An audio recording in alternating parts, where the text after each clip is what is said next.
अस्सलाम वालेकुम, मैं हूँ डॉक्टर इमराना और आज मैं दूंगी आपके शॉर्ट क्वेश्चन के जवाब। मेरे पास डेली बेसिस पे जैसे कुछ सवाल वगैरह आते हैं तो मैंने सोचा मैं साथ साथ जवाब देती जाऊँ। तो ये है जी सवालों का पिटारा। इसके ऊपर मैं सवाल लिखती हूँ जो पेशेंट मेरे से पूछते हैं। अभी मैं क्लिनिक से फ्री हुई थी, घर जाने लगी तो फिर बैक डोर से मुझे दोबारा आना पड़ा क्योंकि एक और पेशेंट आ गया था। तो मैंने सोचा मगरिब की नमाज़ पढ़ के जाती हूँ।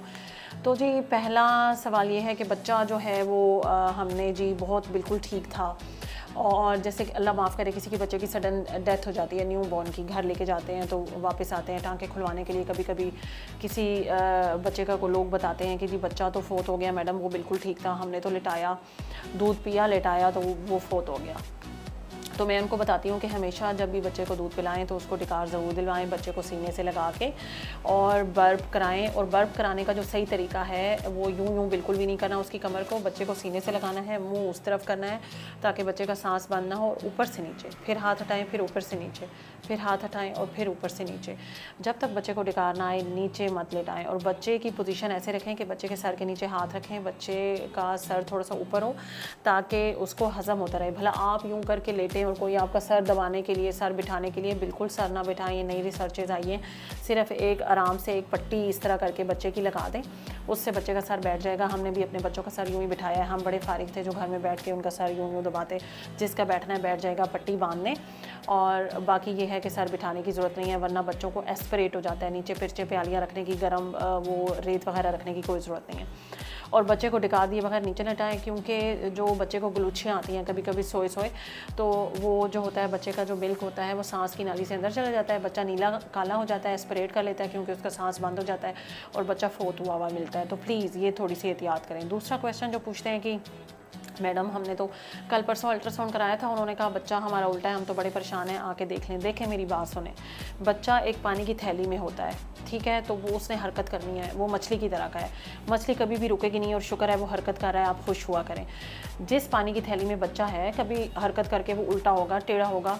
जो छोटा बच्चा है और पानी की थैली में वो ज़्यादा हरकत करेगा। जब वो 8वें 9वें महीने का बच्चा होगा उसका साइज़ बढ़ जाएगा, फिर वो उस मुनासबत से उतनी हरकत नहीं कर सकेगा। तो जब बच्चा छोटा होता है, 8 महीने से पहले पहले का जो बच्चा होता है वो काफ़ी ज़्यादा हरकत करता है, उसको काफ़ी ज़्यादा स्पेस मिल रही होती है माँ की बेली के अंदर, तो वो मूव करके उल्टा सीधा टेढ़ा होता रहेगा। आप परेशान ना हुआ करें। असल जो पोजीशन होती है जो डिलीवरी को डिसाइड करती है वो 36 हफ्तों पे जो बच्चे की पोजीशन है वो है। 36 हफ्तों पे अगर बच्चा आपका सीधा है, अमूमन जो बच्चे उल्टे होते हैं वो 36 हफ्तों पे जाके बच्चे सीधे हो जाते हैं।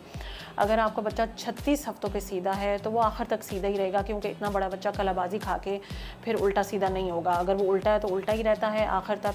कुछ माइन्यूट चांसेस हैं कि वो सीधा हो सकता है, अगर वो सीधा है तो वो सीधा ही रहेगा, क्योंकि वो पूरी कलाबाजी अब नहीं खा सकता, पेट में इतनी जगह नहीं है। तो आप लोग इंतज़ार किया करें 36 हफ्तों का, 36 हफ्तों पे जाके रिपीट स्कैन करा लिया करें तो बच्चा सीधा हो जाएगा। हो सकता है कि आपका 36 हफ्तों से पहले कभी सुबह अगर बच्चा उल्टा भी है तो शाम को वो खुद ही सीधा हो जाए, तो इसका मसला नहीं है, टेंशन ना लिया करें। 36 हफ्तों का वेट किया करें, 36 हफ्तों पे देखा करें कि अगर बच्चा सीधा है तो वो सीधा ही रहेगा, उल्टा है तो उल्टा ही रहेगा। इससे पहले बच्चे को उल्टा सीधा होने दें, प्लीज़ टेंशन ना लें। तीसरा है जी आयरन की ड्रिपें क्यों लग रही हैं। अच्छा, सीबीसी पे जब आप एचबी देखते हो, एक तो बार बार एचबी कराने की ज़रूरत नहीं है। एचबी के डिफरेंस ये है कि एक लैब से कुछ और आएगा, उसी दिन आप दूसरी लैब से कराओ तो वो कुछ और आएगा। क्लिनिकली इसलिए कहा जाता है डॉक्टर्स को कि आप क्लिनिकली का मतलब है पेशेंट का रंग देखें, उसका हाथ देखें ये रेड है, उसकी ये ज़बान देखें, उसकी ये आँख की ये जगह देखें कि ये रेड है या येलो है। इन चीज़ों से पता चल जाता है कि पेशेंट के अंदर एचबी कितनी होगी, अंदाज़ा लगाया जाता है उसमें जितनी भी आ रही हो इन्वेस्टिगेशन में। तो वो ये है कि अगर क्लिनिकली पेशेंट को सिम्टम आ रहे हो, एचबी कम हो, तो सिम्टम ये हो, सिम्टम का मतलब है कि पेशेंट को महसूस क्या होगा। सिम्टम ये होते हैं कि जैसे मेरा सर चकराता है, मुझे याद नहीं रहता, मुझे सांस चढ़ जाता है मैडम, मैं थक जाती हूँ, मैं चिड़चिड़ी हो जाती हूँ, मैं लड़ती हूँ, बच्चों को मारती हूँ। इस तरह के जो भी सिम्टम हैं ये आयरन की कमी के सिम्टम है। तो प्लीज़ ऐसे सिम्टम हो तो आप अपनी आयरन को पूरा कराएं। आयरन हमेशा जो आईवी आयरन होती है, वो जो काले रंग की ड्रिप्स होती हैं, वो 5वें महीने के बाद लगती हैं। 5वें महीने से पहले मत लगाया करें, बच्चे की ग्रोथ पे असरअंदाज होती हैं। दूसरी ये बात है कि जो हम जैसे 2 इंजेक्शन एक ड्रिप में डालते हैं तो उससे हमारी 1 ग्राम एचबी बढ़ती है। अगर आपकी एचबी 7 है तो 2 इंजेक्शन एक ड्रिप में लगेंगे तो 8 हो जाएगी। और 3 हफ्तों के बाद खून बनना शुरू होता है, ठीक है। 3 हफ्तों के बाद टेस्ट कराया जाता है ताकि वो पता चले कि कितनी हो गई है। तो आयरन के स्टोर्स पे भी असरअंदाज होते हैं इस चीज़ का बढ़ाव, एचबी का बढ़ाव, कि आपके अंदर आयरन कितनी है। तो आप देखा करें और हमेशा जो है अपनी डॉक्टर से मशवरा किया करें, ड्रिपों से घबराया ना करें। एक और भी क्वेश्चन है कि मैडम हमने तो सुना है कि आयरन की ड्रिपें लगाएं तो बच्चा फूल जाता है। अल्लाह का नाम है, प्लीज़ बच्चा नहीं फूलेगा, आयरन की ड्रिपों से बच्चा नहीं फूलता। खून की कमी से बच्चा फूल जाता है, अगर बच्चे में भी खून की कमी हो, माँ में भी हो, उससे बच्चा फूल जाता है, वो एक और कंडीशन है। आयरन की कमी से जो ड्रिप लगती है उससे बच्चा नहीं फूलता। इवन जो बाकी भी आईवी ड्रिप्स लगती हैं उनसे बच्चा नहीं फूलता। प्लीज़ ये थोड़ा सा अपने ज़हन में रखें और टेंशन ना ली करें।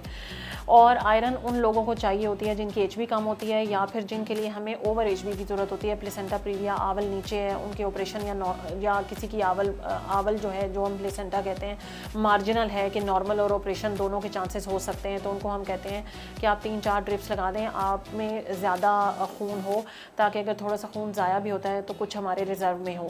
और अगर डिलीवरी आपकी 3 हफ्ते के फासले से है तो आप ड्रिप लगवा सकते हैं, जो काली ड्रिप होती है। इवन 9वें महीने में भी ड्रिप लग सकती है और 5वें महीने से 9वें महीने के दरमियान आप ड्रिप्स लगवा सकते हैं।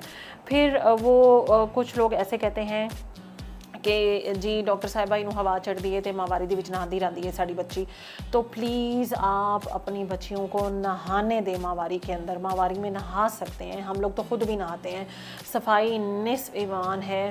जो ओलंपिक्स में हिस्सा लेती हैं लड़कियां और जो रैकेट शटल या जो भी गेम में हिस्सा लेती हैं, उनको जब मेंसेस आती हैं तो वो ज़ाहिर है नहा धो के ही जाती होंगी। वो ये तो नहीं कहती होंगी कि हम ओलंपिक्स में स्विमिंग नहीं करेंगे, जी हमें तो मेंसेस आए हुए हैं और हमारी मेंसेस के डेट के हिसाब से ही आप ओलंपिक्स में डेट रखें। नहीं, ऐसा नहीं होता।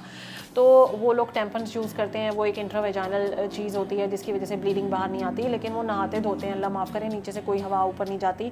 जब हम उठते हैं बैठते हैं तो जो हमारी वेजाइना का रास्ता होता है वो बंद हो जाता है। और जब हम अपनी ये 2 फिंगर से भी जब किसी का मुआयना कर रहे होते हैं, किसी लेडी का, तो हमें खोलने के लिए थोड़ी वो जगह ओपन करनी पड़ती है, वरना वो रास्ता बंद होता है इवन लेटे हुए भी। तो प्लीज़ ये बात जहन में रखें कि कोई हवा नहीं चढ़ती। आप बैठ के भी नहा सकते हैं, खड़े होकर भी नहा सकते हैं। बैठ के नहाना सुन्नत है तो बैठ के नहाया करें और अपनी सफाई सुथराई का ख्याल रखें। मेंसेस जो ब्लड होता है वो दिन में 2-3 दफ़ा आप अपने पैड चेंज करें, क्योंकि वो थोड़ी देर के बाद स्मेल आना शुरू हो जाती है। अपनी पर्सनल हाइजीन का ख्याल रखें। जब भी आप वॉशरूम में जाएँ, आप यूरिन करें या स्टूल पास करें तो अच्छी तरह से पहले यूरिन वाली जगह और फिर स्टूल वाली जगह अपने हाथ से भी धोएँ, लेबिया के अंदर से भी धोएं। अच्छी तरह सफाई सुथराई का ख्याल रखें, अपने पैड चेंज करें और नहाएं। बेशक पहले दिन नहाएं, दूसरे दिन नहाएं, तीसरे दिन नहाएं, इससे कोई हवा नहीं चढ़ेगी, कोई अंदर पेन नहीं जाएगा, कोई जिस्म नहीं फूलेगा, कोई मेंसेस की अमाउंट में कमी नहीं आएगी, कोई बेशी नहीं आएगी, कुछ भी नहीं होगा। तो प्लीज़ नहाएं। वीडियो लंबी होती जा रही है। ये कुछ सवाल थे जो आज मैंने लिखे थे। एक और सवाल आप सुन लें। आज ही पेशेंट आई है तो मैंने कहा कि आपको बता दूँ। एक पेशेंट आई है तो उनका कुछ 4-5वें महीने का हमल था, तो वो कहती हैं कि मुझे तो किसी ने चेक किया है, वो कहती है कि आपका बच्चा नीचे है। पता नहीं वैसे ये कैसे चेक करते हैं कि बच्चा नीचे है, अल्लाह माफ़ करे। एक तो प्रेगनेंसी में आप लोग बिल्कुल अंदरूनी मुआयना ज़रूरत के हिसाब से ही करवाया करें और आम दाइयों से या आम LHV से आप मत कराया करें। उनको इतना तरीका ज़ाहिर है जो डॉक्टर स्पेशलिस्ट है उस जैसा तरीका नहीं आता। और दूसरी बात यह है कि बच्चेदानी या तो प्रोलैप्स हो, बिल्कुल ही अपनी जगह से नीचे आई हुई हो, तो फिर तो बच्चा नीचे होगा, वरना बच्चा नीचे नहीं होगा। बल्कि प्रेगनेंसी में तो बच्चा बच्चेदानी को लेके ऊपर जाता है, नीचे नहीं आएगा। जो आपको कहे कि आपका बच्चा नीचे है, नीचे है, नीचे है, तो प्लीज़ उसकी बात मत माना करें। लेबर में नीचे वो भी मुश्किल से आते हैं बेचारे लोगों के बच्चे, तो लेबर में नीचे आते हैं जब यूट्रस उनको बहुत पेन के साथ पुश कर रही होती है, वरना बच्चे खुद ब खुद इतने नीचे नहीं आएंगे। बहुत ऐसी कंडीशन हैं जो रेयर हैं, जो कम हैं, उनमें वो हम जब मुआयना करते हैं तो उनको बताते हैं कि प्री टर्म लेबर है या क्या मसला है। शुरू में 5वें महीने से पहले अगर वो आपको कहें कि बच्चा आपका